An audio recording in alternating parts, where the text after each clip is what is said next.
One of America's most captivating singer-songwriters has written a captivating new memoir. Jewel has sold more than 30 million albums. Her latest is Picking Up the Pieces, and her new memoir, Never Broken, Songs Are Only Half the Story, hits bookstores tomorrow. Jewel is here. Thanks for being here. Hi, glad to be here. Thank you. Lovely to have you.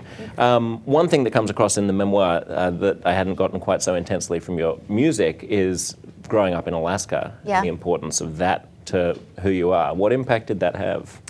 Alaska really shaped me. You know, I had a difficult upbringing. I was raised on a homestead with an outhouse, no mirrors, no running water. My mom left when I was 8. My dad ended up becoming an alcoholic and abusive for quite a few years in the early years. I didn't have a lot going for me. I didn't have a lot of self-confidence or those types of things. But Alaska actually gave me a tremendous gift. It taught me to be self-reliant. And the women in Alaska are of this pioneer stock. And I was never taught that my mind had a sex. I was never taught that there's male and female roles.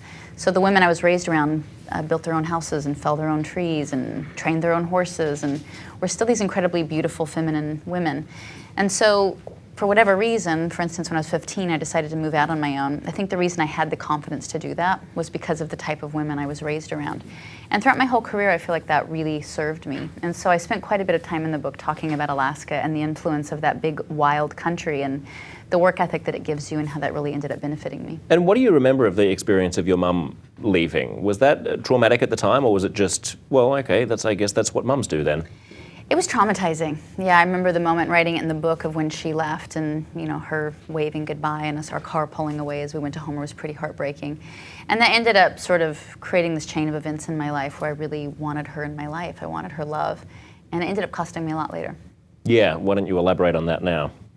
My mom and I haven't talked since 2010. She was my manager, and yeah, I don't think things were quite what I thought they were. It took me a long time to come and see the truth, and it was a pretty heartbreaking realization. We're sort of skipping ahead, but it's interesting, and I think it sort of paints out the picture of your relationship with your mum. But when she was your manager, she was dramatically misrepresenting things and sort of misleading you. You ended up deeply in debt. I think the biggest betrayal for me was really on a personal level.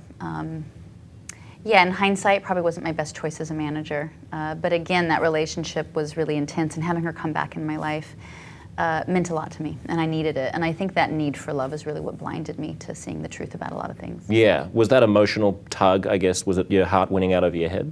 Yes, definitely. When I look back at my life, I think the times that I did the worst in my life, where I was suffering the worst, are the times that I was willing to kid myself the most.